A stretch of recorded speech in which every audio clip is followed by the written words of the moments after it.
يبحث يرجو ما عند الله، ما هي أرجى آية في كتاب الله عز وجل؟ شيخ علي، أرجى آية في كتاب الله ذكرها الله سبحانه وتعالى في سورة الزمر. يقول الله عز وجل: واسمع وتأمل: قل يا عبادي الذين أسرفوا على أنفسهم قل يا عبادي الذين أسرفوا على أنفسهم لا تقنطوا من رحمة الله لا تقنطوا من رحمة الله إن الله يغفر الذنوب جميعا إن الله يغفر الذنوب جميعا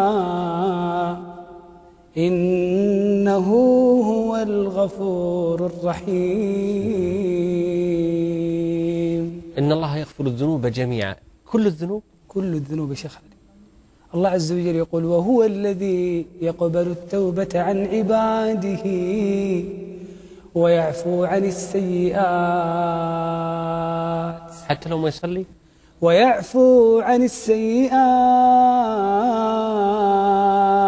حتى لو كان عاق لأمه وأبوه؟ ويعفو عن السيئات. حتى لو كان غارق في الربا؟ ويعفو عن السيئات ويعلم ما تفعلون.